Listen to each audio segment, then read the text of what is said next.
Good afternoon. Welcome to Black Muse. I'm Howard Sandifer, and we have a very special guest today, G. Thomas Allen. Hello. Thomas, you were the first male vocalist to win the prestigious Sarah Vaughan International Vocal Competition. What accomplishment. Congratulations on that. Thank you. Thank you. Could you tell us a little bit about what was it like to be in the competition, and how do you feel after having won the competition?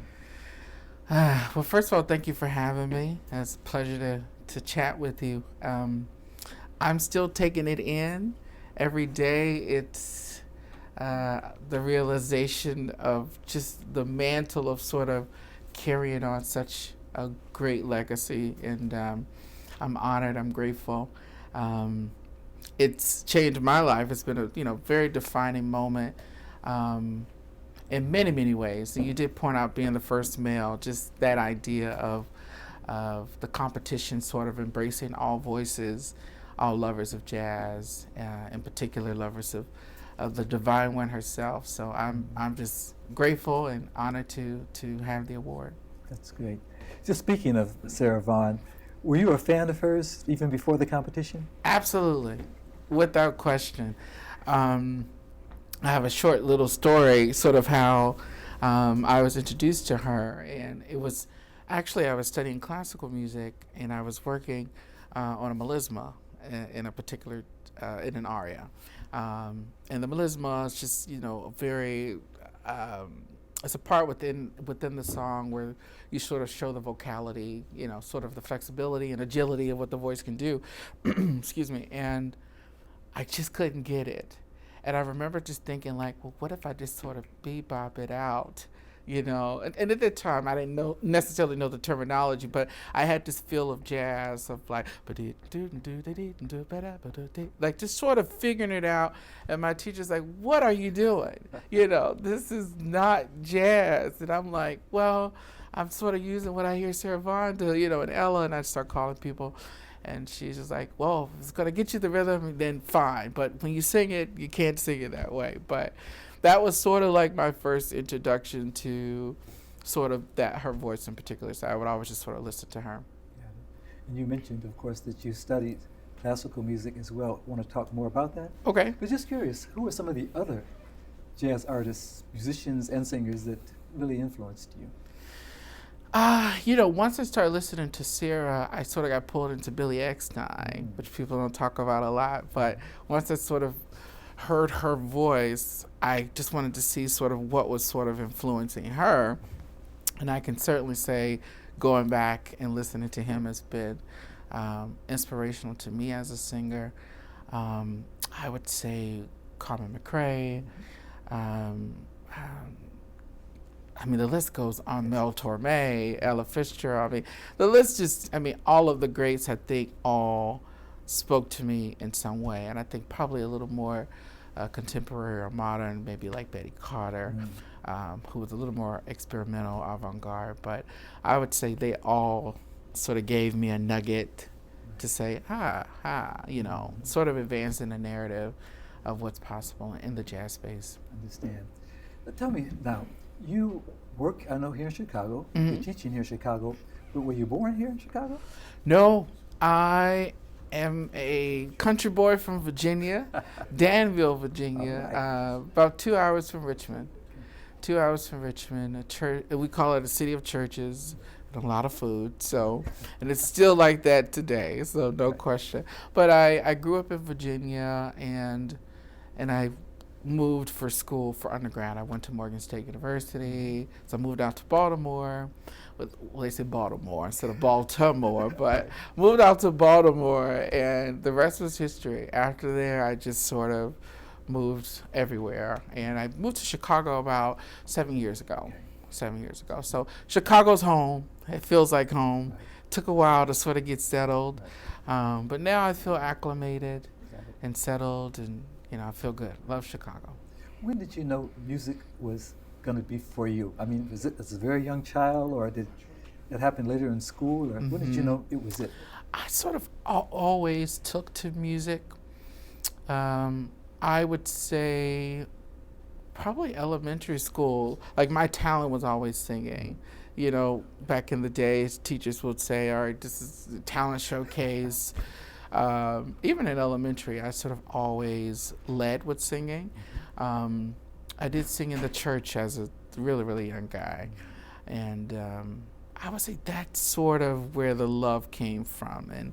And hear my mom listen to Luther Vandross and Donny Hathaway and Patti LaBelle. The list goes on and on. So all of that, I think, was sort of shaping my understanding of music, and black music in particular. Yeah. And you mentioned the church. You spent some time in the church coming up. Yeah. You know, I was there, I would say 80% of the week. So that was just the thing to do. Whether it was rehearsal, prayer, night, you know, it just, you know, it was just a part of my upbringing. And a key component of that was the music. And so I started with the choir and then sort of went to sort of leading tunes and songs. And that's always just sort of always been a part of what I do. Right. Now, I know we've talked a little bit before, and you were saying that even as a professional, you spent a certain amount of time in gospel music. Yes. So I would say about 6 years ago, I connected with a gospel icon actually based out of Chicago, Ricky Diller. Yes. And we connected on an album he entitled 10. Yes. And there was an opening arrangement of Doxology that sort of paired more of choral setting with the traditional gospel, which was sort of new, I think, for his discography. And I sort of was the blend between both worlds. And so I came, did the piece, and the rest was history. You know, I thought I would just, you know, I didn't know what the future would look like, you know, specifically in that space. But fast forward, we've done 2 additional albums since that, one with Motown. The last one was Choir Master, which was nominated for a Grammy. And I did an arrangement of Let There Be Peace on Earth. And then there is one that actually just was released in January. So 3rd album in that space in gospel. And so I always say I'll never sort of lose that part, because that's sort of who I am. That's what I sort of connect to. And even speaking with the jazz, as you know, jazz sort of was birthed out of gospel music. So it's sort of, for me, it just feels all connected. Right. And you said that so eloquently. You do something which is, I think, fairly rare, and you do it exceptionally well. The fact that you're able to navigate through those worlds of jazz, gospel, and classical. And you're very at home at all 3 of those genres. Talk a little bit about your classical background. Yeah. So I did my undergrad at Morgan State, as I mentioned earlier, and the late Marilyn Thompson was my first voice teacher, and she didn't really know how to classify my voice, because I was coming from the church, and so I was really solid in sort of using the modal voice, chest voice, you know, and she would sort of hear how I would make my shifts so seamlessly, which we call the passaggio, you know, for all those music folks out there, sort of shifting through that. And I sort of had a natural coordination, if you will, of that. And she initially said, you'll be a tenor. You'll be a high tenor or a lyric tenor. And so she pulled out the flower aria from Carmen. And there's like a little ending where he sort of goes up to a high note. And I remember sort of starting that first pitch, sort of ascending, and I sort of stayed within more of a mixed voice. And she said, wait a minute, are you fully, like I need to hear that again. It's too pure, it's too clean, it's too effortless. And then she just went away from the song, and she just started like, hey, try this melisma, try this arpeggio, and she just started just doing random things. And it was more call and response. And she looked at me and she said, wait 1 second. And I was like, uh-oh, what's going on? And she said, I'll be back. And she went next door, knocked on the door. The other teacher was teaching. And she said, come over, I want you to hear something. And long story short, he came over. Vincent Stringer is his name. He was former vocal chair of Morgan and over the opera workshop there. Came into the studio and she did some vocal releases, and she looked at him and they looked at each other and they sort of nodded. And she was like, "Young man, I think you may be a countertenor." And I just was like, what in the world? I was like, does that mean counter, above tenor? You know, I was just trying to put the pieces together. And, you know, it was such a special moment because I remember her saying, you know, you exploring this literature or this repertoire will give you such a great handle of your instrument. And I said, okay, let's do it. And so that was the start of my classical career in 2002. Wow. So 20 years ago. Yeah. It's still going strong. Yes, I know I look young. I know it was definitely 20 years ago. You were only 10 years old when that happened. I know. That's good. So I mean, so the repertoire that you do now, I mean, you have this remarkable classical repertoire. Mm-hmm. You still got the church stuff happening, no doubt about it. And now the jazz world, excited about having you continue. I mean, you're just killing it, man. I mean, you know, some of the things that I've heard is just remarkable. And tell me, what are some of the things that you plan on doing? Some things that you would like to see happen in terms of your career right now? What are some of the goals that you have as an artist?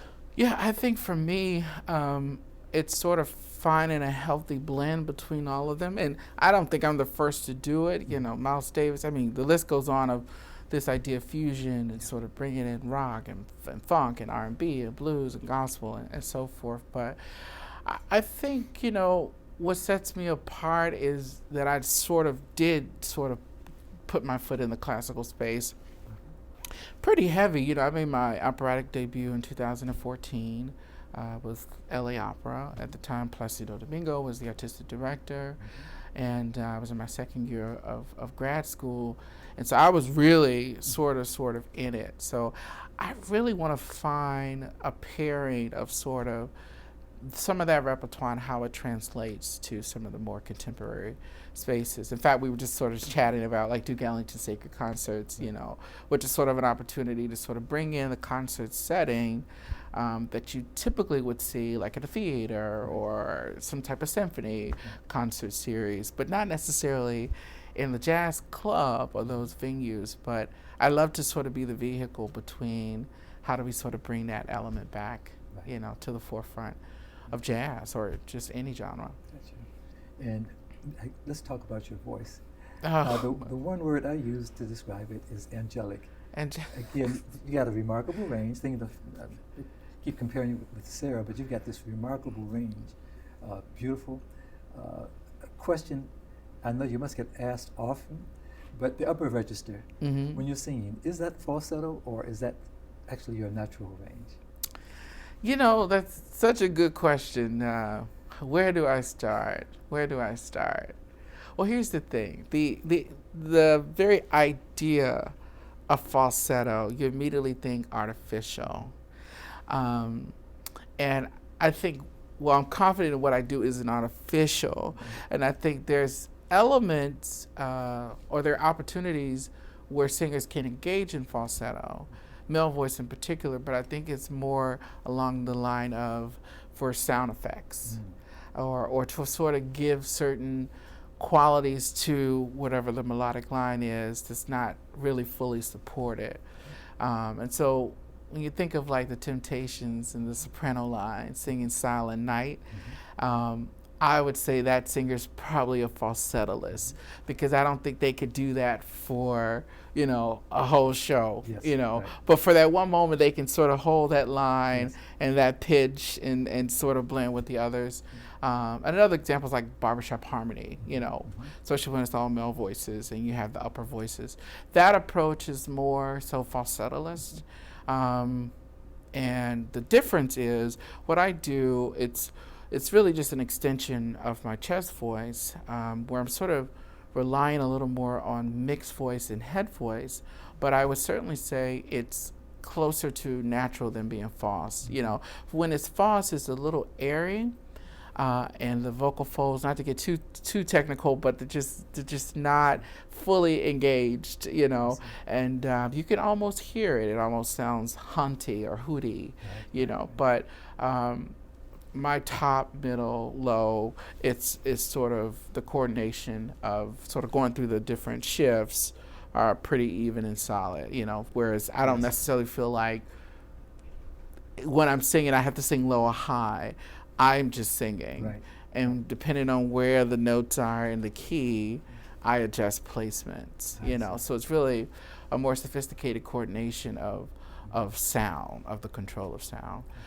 Just, you know, so I think you would say, if someone said head voice, I can understand that because there is some head tone, of, like I would say, there's some head tone within it, especially within the top notes. Okay.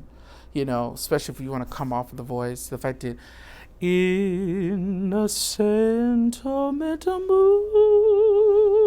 mood, I'm sort of, and that was like a moment of sort of settling into mixed voice, but still sort of using head voice to give the overtone, basically, which Sarah did all the time, all the time. But I definitely wouldn't say it's falsetto. Falsetto, you can't really, you know, you need a mic, you know, to even hear what it is, if that makes sense. It does make sense. It's a lot to unpack. You got to give us some more now. Okay, you gave us just that much. Oh, that was horrible, but you explained it so beautifully in those couple of seconds. Would you give us a little bit more, if you would, of you know, any tune? Just want to hear some more of your voice.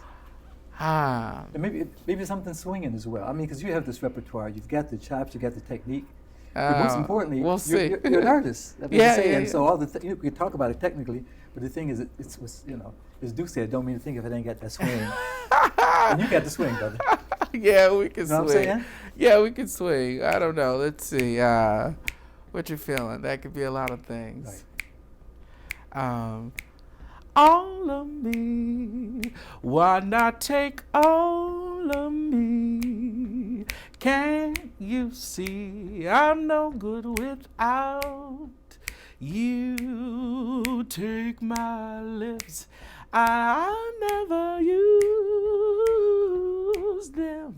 Take my arms, I wanna lose them. See, the blend of gospel and jazz, sort of within the same element, versus, you know, straight ahead bebop. So anyway, that's just an example of sort of even merging the genres, of just even putting a more contemporary lick, versus like a Sarah, who would be obviously a little more bebop heavy in some of the improvisatory elements of singing. But anyway, that's just something. You left us hanging there. You took me way up here. That's okay. We're going to get a chance to hear much more of you, man. Thank you for sharing that with us. Thank you. That was absolutely gorgeous. Let me ask you about, I think you did explain it already, but how did school prepare you for the professional career that you're doing? I imagine it was even more than the vocal lessons, but going to school did help prepare you for the profession. Certainly. Yeah, here's the thing. School is the discipline piece of it. And like, especially to all the singers who feel like they don't want to necessarily go that way. And I always have to put out there, there's really no right or wrong. You just sort of have to find what works for you and stick to it. The conventional setting of academia, to me, it's more of the discipline element of having a routine, a regimen to practicing, regardless of what the genre is. It's sort of just being in a place where you can sort of cultivate your talent and being amongst experts that are there to sort of help navigate that process. And so I think the conventional setting is just really important, and it was very instrumental for me, because here I had all this talent and didn't necessarily know where to place it, you know, to sort of see it grow. So I'm big on education. And if, you know, if someone's out there is like, you know, that's not my thing, get a private teacher, you know, get someone who is an expert in sort of what you're doing, and really, really, really, really drill down on learning your craft. You know, the conventional setting just sort of has it all mapped out. The curriculum is there. You know exactly sort of what you're getting, you know, whether it's improvisation class, music history, all skills, theory, all of that. It's sort of all laid out, and you just have to all you have to do is just sort of walk the line. If you take a more independent route, which is not bad, you just sort of have to connect those pieces, and you may not have the same support. But I'd say for me, it definitely helped me to get on the right track. And then it showed me what was possible. Yeah, it showed me what was possible. Like my freshman year at Morgan, I was asked to sing with a group of singers who went to Marcellus. And we flew out to Paris and did a piece called All Rise. I don't know if you ever heard of beautiful movements. And it was the first time I sort of saw jazz, gospel, classical, like sort of all fused on a high level. I was blown away, as coming from Virginia. I hadn't heard anything, just not even close to even start listening to that music. But it was through my connection of school that I was exposed to it.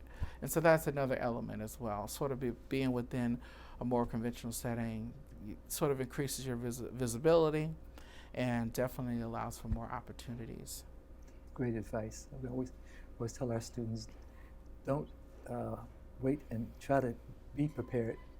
And don't try to get prepared. Be prepared. Be prepared. Yes. And you were for those experiences. Please talk a little bit about talking about great experiences. You did one of the most beautiful works ever by Duke Ellington. You did one of the sacred concerts. Just talk a little bit about that. Where was that? Where did it take place? And what was the whole experience like? Oh yeah. So first of all, I love Duke Ellington's sacred concerts, and I think he wrote the pieces towards the end of his life, and so I think that alone shows up in the music. And so I sort of got exposed to it in college. We just did excerpts. We didn't do the full kabang, but we did excerpts, of the work, and I just took to some of the tunes. Some of the tunes I just connected to, like Come Sunday, Almighty God, Freedom is another tune in there. All of them just connected to me, and I was just fortunate to be at the right place at the right time. And this was years ago at the Strathmore Hall in Baltimore, Maryland. It may not even be in Baltimore, but I know it's definitely in Maryland, where the late Dave Baker was there with the Smithsonian Jazz Masterworks. And I was there just as a fan, of the work. At that time, there was a connection with my school, but I had finished my first degree, so I was an alumnus, just sort of supporting. And long story short, one of the soloists sort of fell back, or got ill, or something just happened, and Dave Baker needed a soloist. And so the chair of the department at that time found me and was like, how's your voice today? Because I'm one of those kind of like, even just now, I have to sort of prepare for it, and I was like, no, not today. He was like, this is a once in a lifetime opportunity. And at that time, I didn't realize the significance. I knew who he was, but I didn't realize the significance. And he said, hey, can you do da-da-da-da, da-da-da? He wants to hear you right now in the back. And so we went in the back, and they started playing Almighty God. So are you familiar with the tune? Yeah, the bass player was like, I mean, he was just nailing it, and I just was blown away. Right. And he looked at me and, gave me the cue to start. And so I sung a little bit of it. As soon as I would say I did maybe 2 measures, then he stopped me and said, you're on tonight. Are you ready? And the rest was history. I mean, I was just out of body in a moment. I just was just trying to make sure I could pull it off. And then afterwards, like all of my mentors were like, do you know who that is and the significance and da-da-da-da and what just took place? And there were some critics in the audience. So the next day, there was write-ups of, such a fabulous countertenor, da-da-da-da. And I would just always cherish that moment. And then we got to talk afterwards and, take in some of the wisdom and his point to me was keep doing what you do, be authentic to yourself. And he was like, never change, do what you do basically. Because I think as young singers, we find ourselves trying to emulate. Because even when I did the Sarah Vaughan competition, I didn't go in with the mindset of like, let me do all of her quotes or all of her things. I sort of went in with, how do I sort of show who I am, but still sort of carry the legacy of what she did.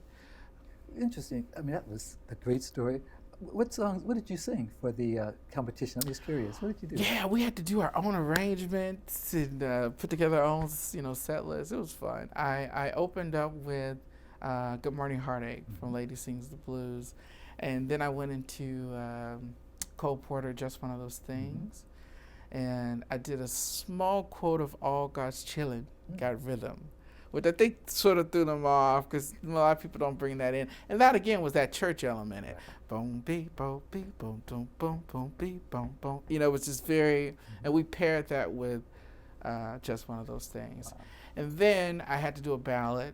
Sarah was a bebop queen, but she also could just wear out a ballad. Right. And I did Misty, and I ended with Misty. And when I saw the crowd stand up, I didn't know if that was appropriate. Like, I didn't know if that was like an indication of anything. So I was just trying to just stay focused. Like, this is a competition. Stay seated. Like, everyone just be quiet. Because here you have this huge panel of luminaries. Sheila Jordan, who I think was like turning 93 or 4. Don't quote me, but at least in their 90s, like that particular week. So definitely was a lot of pressure. But those were the tunes. Right. Congratulations again. That was wonderful. Thank you. We're looking forward to hearing you, of course. Tell us about, I know you got some upcoming engagements. Folks want to hear and see you, but tell us about some things you have coming up, if you would. Yeah, so I'm heading to Baltimore, Maryland in the morning. Right. My band is, some of them are in New York, and we're all sort of commuting East Coast. And my final stop is in Philly at South Jazz Club, one of the premier jazz clubs. I'm headlining Friday and Saturday. Headlining. Yeah, right. it's exciting. Yeah, Friday and Saturday. So all my friends from Morgan State, will come up. And while I'm out there, I'm doing some clinics and master classes, and just because I have a good solid support system in that area. So I'm sure I'll be busy. But I think for people to follow and know what's next, probably website is the best. And yeah, and then my website is G as in George, GThomasAllenMusic.com. Yeah, but we have so many things coming up. Your event, which you could talk more about, and I think I'm doing something with Washington Performing Arts in Maryland, June the 11th. Then I'm at Minton's Playhouse in Harlem in July. Right. I'm doing White Plains New York Jazz Festival in September, and I'm in Canada in May. So just all over. But I would say website, then you can sort of click on everything and sort of see. But pretty busy. Gotcha. And we're excited about seeing you, and we are so glad we got you before you take off on the rest of the year. But Chicago, I love. Listen. Well, we're going to have you June 22nd. No, I'm sorry, June 24th. 24th. The last Friday in June. Chicago West Community Music Center, our organization, will be presenting what they call Night Out in the Parks, a series of concerts, and you'll be opening the series for us. I love that. We're excited. It's going to be at the Columbus Park Refectory, and you can check our website as well, cwcmc.org. Okay. And I'm certain you'll probably have it posted on yours as we get closer to the date. And absolutely. we expect a lot of folks to want to come out and see you in person. We're going to have a good time. That's what I'm talking about. Yes, I'm excited. We're actually, my MD is preparing music specifically for that, so that's great. I'm excited. Gotcha. I can't thank you enough for taking time with us this afternoon. Thank you. Before we wrap it up, is there anything you'd like to just tell the world about yourself? Anything? Well, I just always tell people, be apologetically yourself. That's just sort of my thing, and keep telling the story. I think the beauty about jazz is the conversation element, and some of the other genres are sort of prescribed, sort of written out notation. You sort of have to do exactly what's on the paper. But, for those jazz lovers, keep loving it, keep helping us push it forward, keep it alive. It's not old music. It's not. It's just beautiful music, and you can sort of hear how it has influenced everything. Yes. Before R&B there was jazz, before hip hop there was jazz, and so my message is always understand the historic context to it, and lean into the being just sort of grateful for the music. G. Thomas Allen, thank you. Thank you. Pleasure. Would you sing us out of sing us out of here tonight? Would you? What you Oh got? Just a little man, something, Lord, need some water. Let's see. just, I don't ready know. for you. To sing out. Just sing us out. You can just whatever you feel. Um, Just a little something.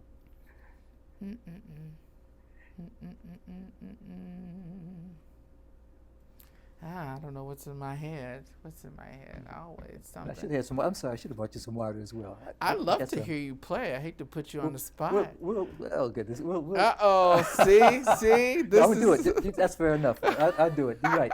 Do that. Let me see. That's what's- okay. Yeah, well, yeah. Would you sing? No. That's fine. I'm just trying to think the bridge part. Yeah, we'll do the original. That's fine. One more time. You did such a beautiful intro. No, just you're right. Just.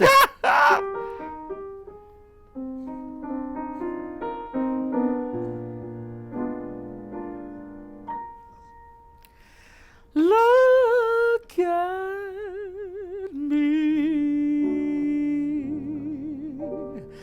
I'm as helpless as a kitten up a tree, and I feel I'm clinging to a cloud I can't understand. I get misty just holding your hand.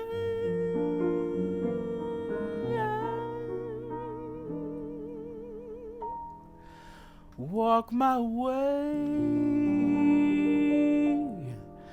and 1,000 violins begin to play, or it might be the sound of your hello, the music I hear. I'm too misty. The moment you're near.